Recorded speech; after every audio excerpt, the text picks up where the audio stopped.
What happens when the man who owns the whole theme park has to clean up trash in the hot sun because his staff is too overwhelmed to notice?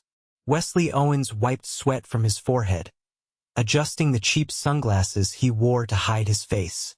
His once pristine sneakers were already scuffed and dusty. It had been 5 years since he bought the struggling chain of 5 theme parks and turned them around, but lately, problems had been slipping through the cracks. Guest complaints were rising. Staff turnover was high. He hated relying on second-hand reports, so he decided to go undercover and see it for himself. Corporate had recently hired a flood of new seasonal workers, and most of the managers running the parks had never met Wesley in person. He kept a low profile, staying behind the scenes, focusing on big-picture strategy. It made the perfect setup for his plan. He grew a short beard, wore baggy shorts, and a faded ball cap pulled low. His cover story? A new part-time summer hire, just trying to make some extra cash before heading back to community college. Nobody questioned him. He chose the largest park, the one in Willow Creek. It was massive, with dozens of rides, games, and food stalls. A district manager named Brian oversaw the entire area, but each park had its own manager. The Willow Creek manager, a woman named Tanya, had a decent record on paper. Still, Wesley wanted to see it with his own eyes. Orientation was rushed. A teenage trainer named Seth handed him a map, a uniform polo, and a cheap walkie-talkie. "Just stick with ride ops today, man," Seth said, barely looking up from his phone. "Shadow whoever's on Shift 4. Shift 4 turned out to be a wiry guy named Cody, who looked barely older than Wesley's fake age. "Newbie, huh?" Cody said, sizing him up. "Yeah," Wesley said, keeping his voice casual. "First day. Cool. Just, keep guests happy, smile, and if anything breaks, call it in. We don't shut rides down unless it's like, major." Wesley frowned. That didn't sound right. Safety was supposed to be the #1 priority. He made a mental note but didn't say anything yet. He needed to observe. Cody's idea of keeping guests happy mostly involved chatting up cute girls and ignoring anything that looked like work. Twice, Wesley saw him let kids get on rides without checking the safety belts properly. His stomach twisted, but he forced himself to stay quiet. He wasn't here to blow his cover yet. An hour later, Wesley was assigned to help at the Wild Whirl, a spinning ride that tossed guests in giant teacup-like pods. It was fast, dizzying, and dangerous if not properly secured. The shift supervisor, a thick-set man named Ron, showed up to check on things. He looked bored, sunglasses perched on his head, sipping a soda. "Hey, Ron," Cody said. "One of the seat belts on Pod 5's loose." Ron shrugged. "Zip tie it." Wesley blinked. He thought he'd misheard. Cody laughed like it was a joke, but Ron didn't even crack a smile. He was dead serious. "Come on, man," Wesley said carefully. "Shouldn't we, shut it down if a belt's broken?" Ron shot him a look. "You trying to get us all written up for downtime? We hit our target numbers or Tanya chews my ass out. Zip tie it and keep loading." Wesley's heart pounded. This wasn't just bad management, it was dangerous. Before he could push further, a family approached, ready to board. A little boy, maybe 6 years old, bounced excitedly at the front of the line. Wesley stepped forward, blocking the entrance. "Sorry, folks. Quick maintenance check," he said, forcing a smile. Ron yanked him aside by the arm, voice low and angry. "You don't call maintenance unless it's on fire. Understand?" Wesley stared at him, stunned. His blood boiled, but he nodded stiffly. He couldn't blow his cover yet. Not until he was sure. Not until he saw how deep this went. As the day dragged on, Wesley caught more corners being cut. A girl named Jamie, working the bumper cars, was the only one who seemed to care. She double-checked every lap bar, wiped down seats between rides, and patiently helped scared kids climb aboard. "You're doing it right," Wesley said quietly when they were alone for a second. Jamie gave him a tired smile. "Someone's gotta." Later that afternoon, a ride malfunctioned near the food court. A safety harness jammed, trapping a teenage guest inside for several minutes. Ron laughed it off, telling panicked parents it was just a glitch. Wesley clenched his fists. Enough was enough. He pulled out his walkie and called for Tanya, the park manager. Guest incident at Scrambler Ride.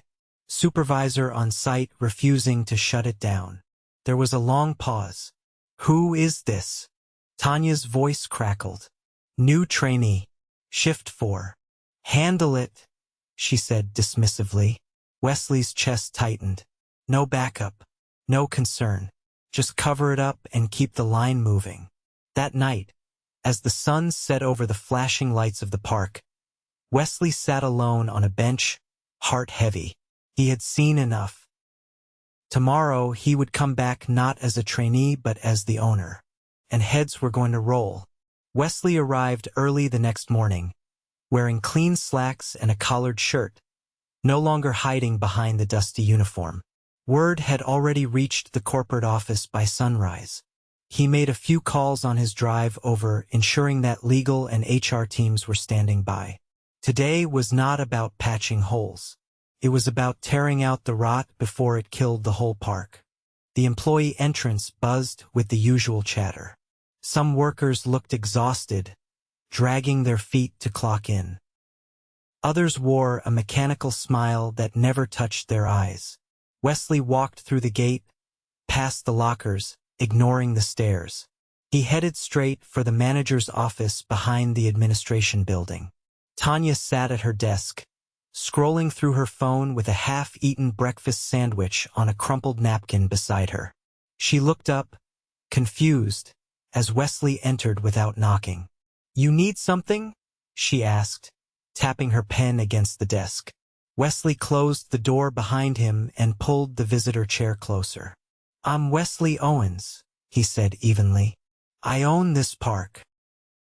Tanya froze. Her face shifted quickly from confusion to forced politeness. "Of course. Mr. Owens, I wasn't expecting," he interrupted. "I spent yesterday working under Shift 4. I saw ride ops ignoring safety protocols. I saw supervisors refusing to shut down malfunctioning rides. I saw guests put at risk because managers were more worried about downtime reports than human lives." Tanya's mouth opened slightly, but no words came out. Wesley leaned forward. "You're responsible for this park. Everything that happens here falls under your watch." I didn't know it was that bad," she stammered. "Ron's supposed to—" "Ron is your hire," Wesley said sharply. "And your responsibility." Before she could respond, he stood. "Get Ron and Cody. Now, bring them to conference room B." Tanya scrambled up, nearly knocking over her coffee. Wesley didn't wait. He walked out, his pace steady, his jaw tight. By the time he entered the conference room, Ron and Cody were already slouched in chairs, looking more annoyed than nervous. Tanya hovered awkwardly by the door. Wesley remained standing. "Let's not waste time." "Ron, yesterday you instructed an employee to zip tie a broken seatbelt instead of shutting down the ride. Confirm or deny?" Ron shifted in his seat. "Look, we get hundreds of guests a day. If we shut down for every little thing, confirm or deny," Wesley repeated, his voice hard. Ron crossed his arms. "I told him to zip tie it." "Yeah." Wesley turned to Cody. "And you allowed guests to board rides without properly securing them. Confirm or deny?" Cody shrugged. "Everyone does it. If we checked every belt 3 times, the lines would be impossible." "You both endangered lives," Wesley said, his voice cold. "Effective immediately, you are terminated." Ron shot to his feet. "What? You can't just—" "I can," Wesley cut him off. "And I just did." Security, already briefed, stepped into the doorway. Ron glared, but he didn't resist as they escorted him out. Cody followed, his face pale. Tanya shifted uncomfortably. "I'll make sure the rest of the supervisors know you're not staying either," Wesley said. She blinked rapidly. I can fix this." "You already had the authority to fix it," Wesley said. "You chose not to. You're relieved of your duties. HR will process your exit." Tanya's hands trembled slightly as she gathered her things and left without another word. Wesley stood alone in the conference room for a moment, breathing deeply. He didn't enjoy firing people. but negligence was non-negotiable. He gathered the shift supervisors and senior ride operators in the staff break room shortly after. The air was thick with unease. Everyone had heard something by now. "I'm Wesley Owens," he said, addressing the group. "I own this park. Some of you are doing your jobs well. Some of you are not. Expect changes." No one spoke. A few avoided his gaze. "Today we focus on safety and guest experience," Wesley continued. "If a ride malfunctions, it shuts down. No exceptions. If you see something unsafe, you report it. No exceptions. If you retaliate against anyone for raising concerns, you're done. No warnings." A senior operator named Grace stepped forward cautiously. She was older than most, with graying hair tucked into a neat bun. "Mr. Owens," she said, her voice steady.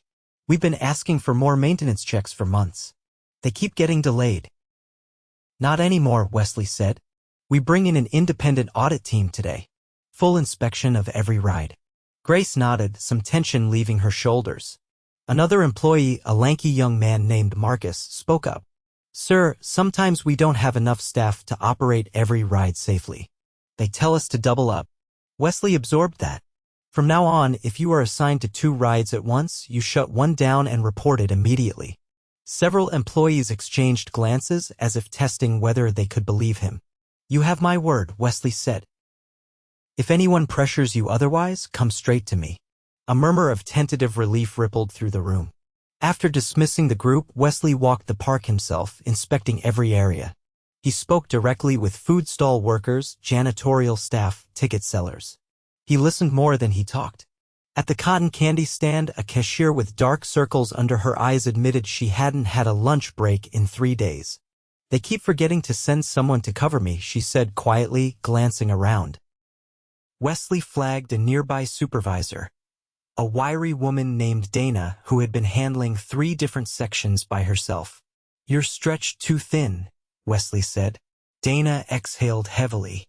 "We lost 2 people last week. They quit without notice." "I'll get you back up," Wesley said. "Today." He called in regional staff from the other parks, pulling experienced workers to temporarily fill gaps. It wasn't a perfect solution, but it would stabilize things until they could hire properly. At the Wild Whirl, he found Jamie again, still double-checking every seatbelt, still moving carefully through her tasks. She looked surprised to see him out of uniform. "You're the owner," she said, realization dawning. Wesley smiled faintly. "I am. And you're exactly the kind of employee we need more of." She flushed slightly, caught off guard. "I'm promoting you to lead operator," Wesley said. "Effective immediately. You'll get a pay raise and authority to shut down any ride if you see a safety issue." Jamie blinked rapidly, trying to process it. "Thank you, sir. I won't let you down." "I know you won't," Wesley said. He spent the rest of the afternoon conducting unannounced spot checks. Some sections ran smoothly. Others needed immediate intervention. At one game booth, he caught an attendant refusing service to a family because of their appearance, muttering something under his breath that made Wesley's blood run cold. "You're done," Wesley said immediately, signaling security. There was no excuse, no explanation necessary. By sunset, the energy of the park had shifted. Employees still looked tired, but now there was a cautious optimism among them. They saw Wesley walking the grounds, listening, making changes right there on the spot. Before he left for the night, he gathered the evening shift in the employee courtyard. "This park should be a place where families feel safe and welcome," Wesley said. "It should also be a place where employees are respected and valued." He let that settle before continuing. "We're not perfect. We have work to do. But starting today, we do it the right way. Together." There were no cheers, no grand applause. Just a quiet, determined nod from the group. And that was enough. Wesley walked through the park one last time before heading home. The neon lights flickered against the night sky, the distant sound of laughter echoing from the bumper cars. It wasn't perfect, but it was finally on the right track. The next morning, Wesley Owens parked in the same staff lot, stepping out into the heavy, humid air. A clipboard tucked under his arm held a list of priority issues from the previous day's walkthrough. He wasn't interested in fireworks or grand speeches today. He wanted to work alongside the employees, see if the changes he set in motion were actually taking root. By 7 o'clock, a few early shifts had already begun. Dana, the overworked supervisor he had spoken with yesterday, was coordinating a skeleton crew at the front gate. 2 ticket booths were open instead of 4, with a slow but growing line of guests forming. She spotted Wesley approaching and straightened her posture, a clipboard clutched tightly against her chest. "I pulled 2 floaters from games to help with admissions," Dana said as he came up. "It's not ideal, but it's better than yesterday."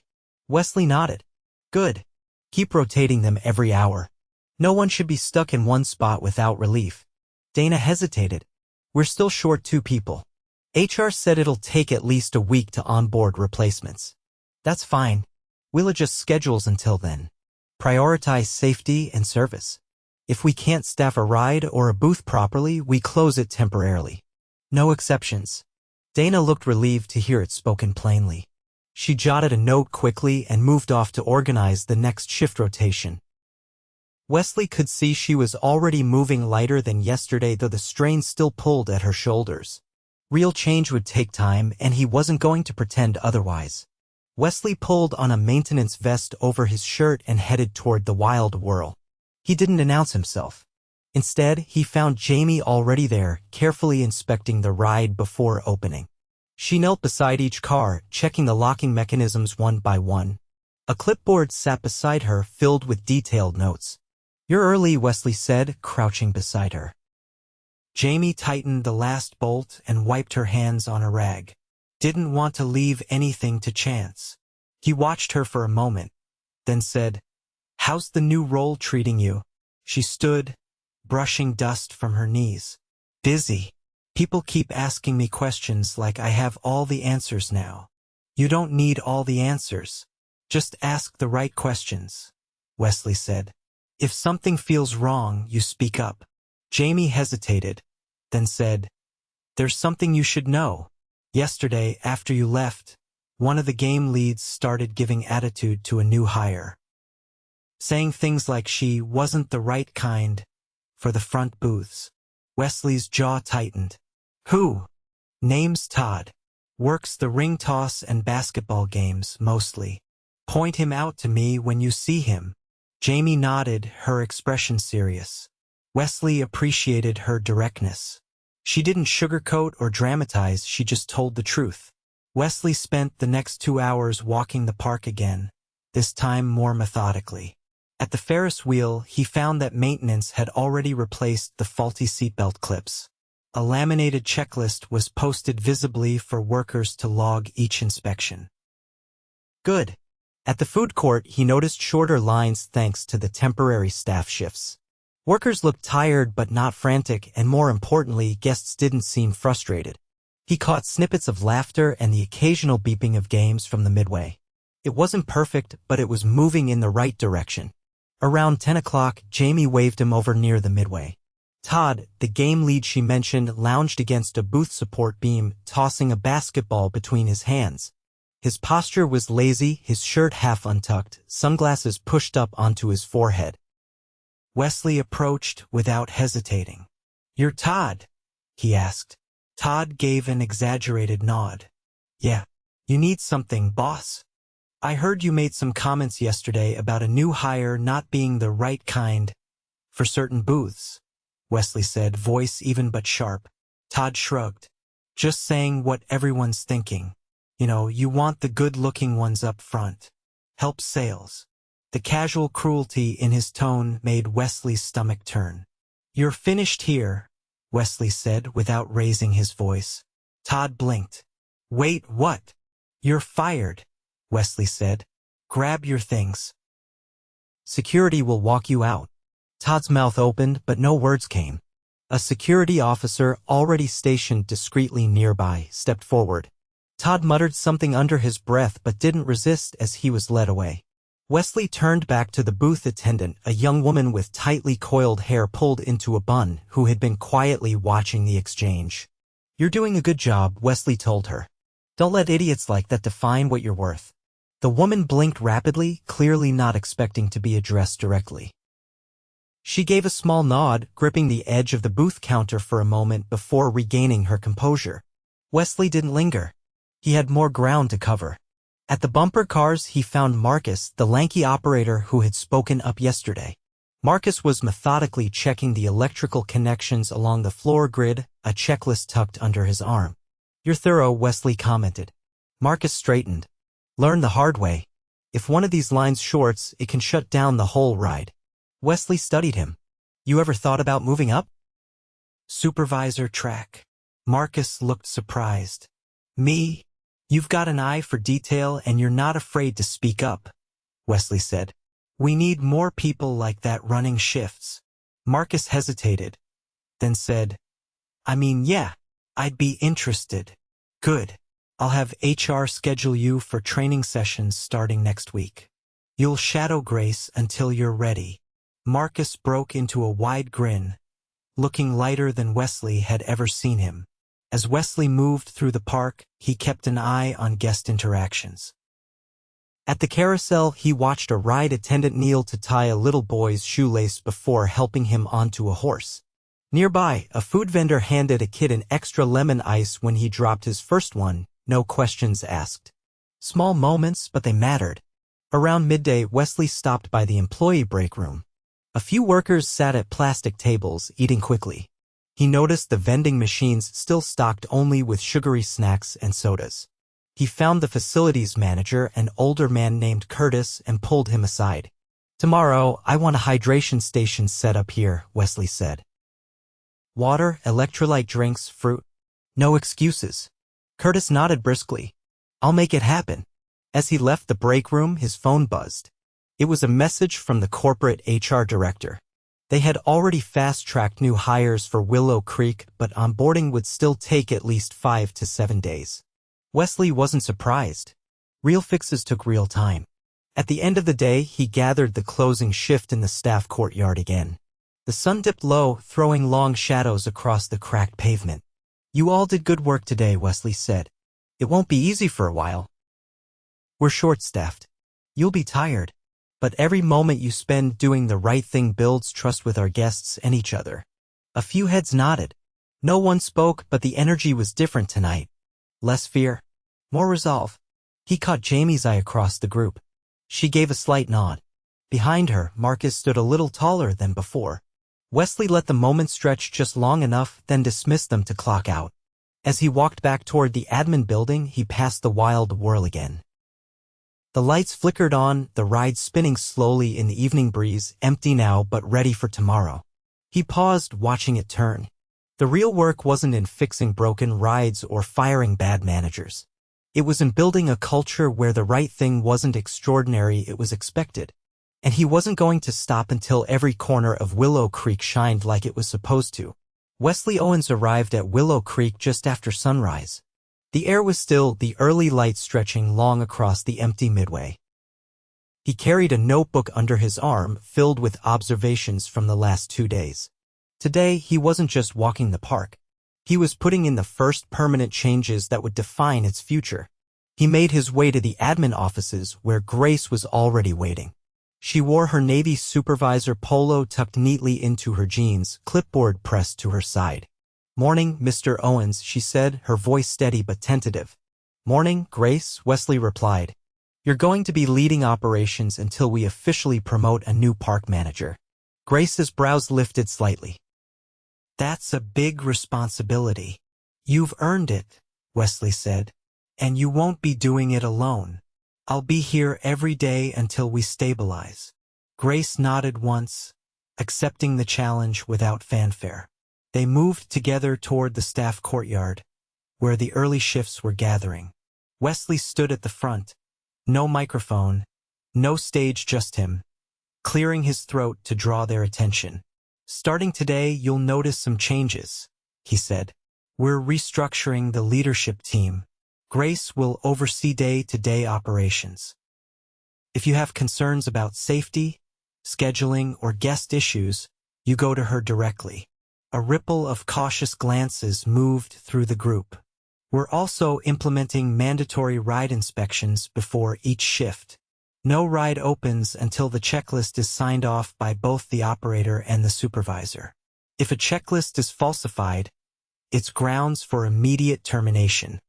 He let the weight of that settle before continuing. For staffing, we will be operating at reduced ride capacity until we hire enough people to cover safely. That means some attractions will rotate open times. I know it's not ideal. I'm asking for your patience while we rebuild the right way. No applause, but no arguments either. Just a quiet, collective nod of understanding. After dismissing them to their posts, Wesley spent the morning stationed at the guest services booth, observing traffic patterns and guest complaints firsthand. He helped resolve minor issues, a lost wallet, a confused family trying to find the water rides, a teenager too nervous to ask for a refund when her snack was dropped by a worker. Each small interaction told him more about the park than any quarterly report ever could. Around mid-morning, Curtis, the facilities manager, flagged him down near the food court. Hydration station is set up in the break room, Curtis said. Water, fruit, electrolyte packets. Should hold for now. Good, Wesley said. Keep an eye on supply. Reorder before it runs low. Curtis gave a nod and disappeared back into the maze of food stands. At the Wild Whirl, Wesley found Jamie reviewing a new hire's safety checks. The teenager fumbled nervously with the latch on a teacup pod, but Jamie guided him without frustration, pointing out the common mistakes with calm efficiency. Wesley stood back, pleased. She was growing into her leadership role faster than he had hoped. Later, at the main midway, he spotted a cluster of game attendants huddled near the basketball toss. Grace was already there, arms crossed, voice low but firm. You clock in, you work your assigned booth, she said. No hanging around in groups unless you're on authorized break. One of the younger attendants muttered something under his breath, but when Grace stepped closer, he straightened and moved to his station without further argument. Wesley caught up with Grace as she finished dispersing the group. Good handling, he said. She exhaled slowly. Some of them got used to there being no consequences. Not anymore, Wesley said. As the afternoon crowds grew, Wesley noticed fewer guest complaints reaching the service booth.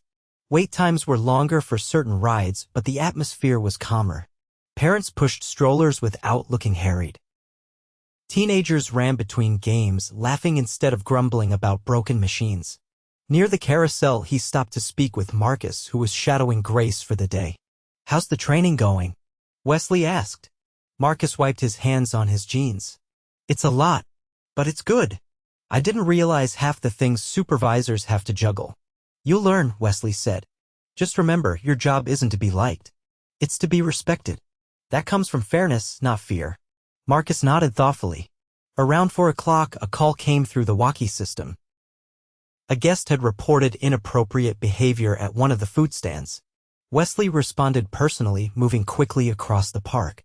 At the pretzel cart near the kids' zone, a young mother stood with her arms crossed, glaring at the teenage cashier behind the counter. He made a comment about my kid's weight, she said, voice shaking with anger. Said maybe he didn't need extra cheese. The cashier, a gangly boy with a crooked visor, shifted uncomfortably but offered no denial. Wesley didn't hesitate. You're done, he said to the cashier. Hand in your apron. The boy opened his mouth, but Wesley cut him off with a raised hand. No warnings. No excuses. The cashier handed over his apron, eyes downcast, and Wesley motioned for security to escort him off the premises. Turning back to the mother, Wesley apologized directly. This shouldn't have happened, he said. Thank you for bringing it to our attention. Your next visit is on us.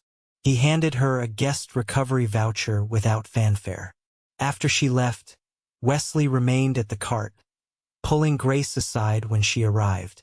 I want a full retraining session for all food staff, Wesley said. Guest interaction standards. 0 tolerance for disrespect. Grace scribbled notes quickly. I'll schedule it for tomorrow morning. As evening fell, Wesley did another full sweep of the park.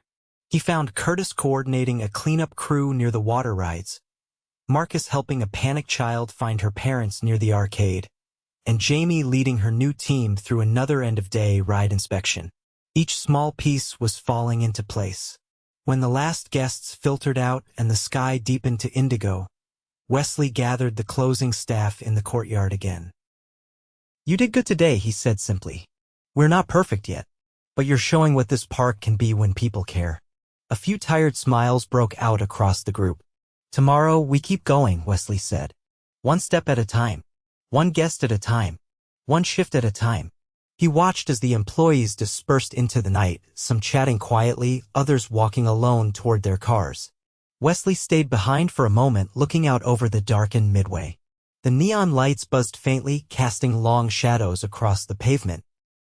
It wasn't about fixing a few broken rides or firing a few bad managers. It was about rebuilding trust, one decision at a time. And now, finally, Willow Creek was on the path it needed to be.